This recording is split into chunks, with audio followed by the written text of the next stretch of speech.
Jeremia 33 vers 14. Kyk, daar spreek Jahwe, dat ek die goeie woord in vervulling laat gaan, wat ek gespreek het aangaande die huis van Israel en die huis van Juda.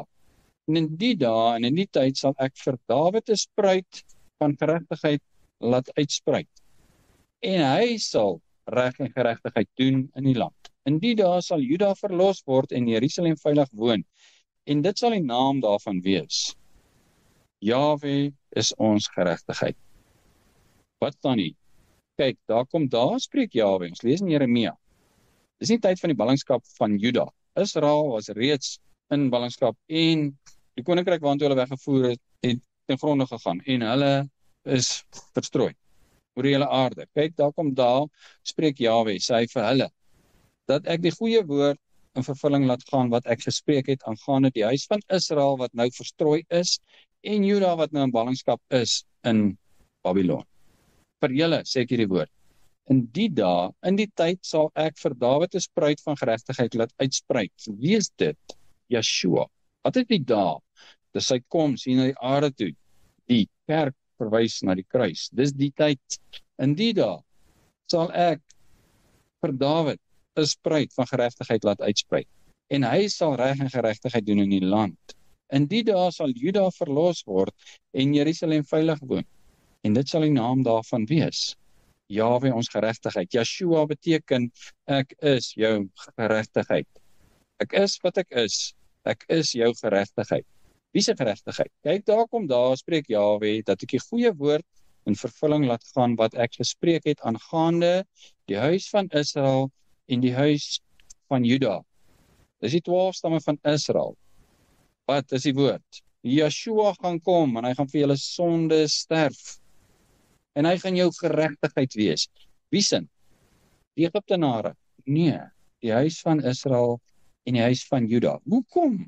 Hoekom so eng, Vader? Want julle alleen het ek lief gehad uit al die nasies wat op die aarde is. Julle is my kostlik, ek hou van julle. Julle het my wel geval. Die ander het nie. Yeshua se prys is betaal vir die huis van Israel en die huis van Juda. So lief het God die wêreld gehad toe Yeshua hier gekom het, dat hy sy lewe kom gee het in die plek van die huis van Israel en die huis van Juda. Wat sê die wêreld van daai evangelie? Ek sal jou doodmaak as jy dit verkondig. En dink ek doen God 'n guns. Matteus 2 vers 5. En hulle het hom gesê, te Bethlehem, hulle verklaar die profete aan die koning en sê, te Bethlehem in Judea, want so is daar deur die profete geskryf. En jy, Bethlehem, land van Juda, is volstrek nie die geringste vorste van Juda nie, want uit jou sal 'n leidsman voortkom wat vir my volk Israel 'n herder sal wees. Waarvan praat die profete? In Bethlehem gaan iemand gebore word en hy gaan 'n leidsman wees en 'n vors van Juda en hy sal vir Israel 'n herder wees. En wie is dit? Yeshua. Het hy gekom vir alle mense? Nee, vir sy eie mense. Keer op keer sien. Hoe weet ons dit? Yeshua sê dit in Matteus 15 vers 22. En 'n Kananeese vrou, buite die Israeliete, het van daardie gebied gekom en hom geroep en gesê, wees my barmhartig. Here, seun van Dawid, my dogter is erg van die duiwel besete. Maar hy het haar nie 'n antwoord gegee nie. Toe kom sy disippels nader en vra hom en sê, stuur haar weg, want sy roep agter ons aan. Maar hy antwoord en sê vir haar, ek is net gestuur na die verlore skape van die huis van Israel. Kananeese vrou, ek kan nie vir jou gee nie. Ek is nie na jou gestuur nie. Wat sê die moderne evangelie? Wat sê die 50.000 Christusse se kerke? Hy is gestuur na almal. Wat sê hy? Ek is net gestuur na die verlore skape van die huis van Israel. Ons het dit nou hoeveel keer gesien deur die profete, net vir hulle. Maar die valse evangelie sê almal. Hoe lief het God die wêreld gehad dat hy net gestuur is na die verlore skape van die huis van Israel. Handelinge 5 vers 29. En Petrus en die apostels antwoord en sê, ons moet aan God meer gehoorsaam wees as aan die mense. Hier staan ons nou voor hierdie evangelie wat ons nou vanoggend hoor en laasweek gehoor het, wat radikaal verskil met alles wat in die wêreld gesê word. En ons moet 'n keuse maak. Elkeen wat dit hoor moet 'n keuse maak. Ek het niks gesê nie, ek het net gesê wat sê die woord. En elkeen van ons moet 'n besluit neem. Petrus het 'n besluit geneem. Paulus het besluit geneem. Johannes het besluit geneem. En ons, wat is die besluit? Moet ons meer aan God gehoorsaam wees of meer aan die mense?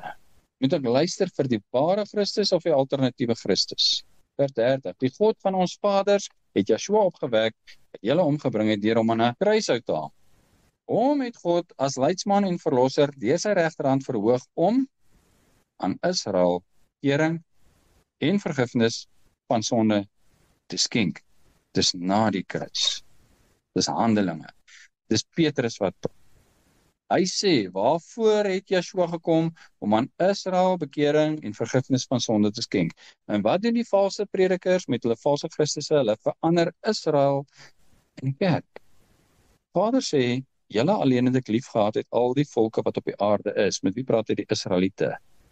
Nou kom ons by hierdie vers en ons verander daai volk 'n kerk. En nou sê die bekering en vergifnis is by die kerk. Hy het dit gesê, en nee, jy sal dit in die Bybel raak lees nie, en dit staan nie daar nie. Woord kerk is nie eens daar nie. Dis 'n vals Christus, 'n anti-Christ se evangelie. En ons is sy getuies van hierdie dinge. Petrus sê, ek is 'n getuie daarvan dat Joshua gekom het om aan Israel bekering en vergifnis van sondes te skenk. Nou is hier duisende predikers. En nou is my vraag aan daai prediker, waarvan is jy getuie? Selfs as Petrus? Petrus sê, ek is 'n getuie daarvan dat Joshua gekom het om aan Israel bekering en vergifnis van sonde te skenk. En wat sê vandag se predikers? Om aan die kerk vergifnis van sonde te skenk. Twee evangelies, hulle verskil radikaal. Dis verskillende Christusse. Waar staan ek en jy?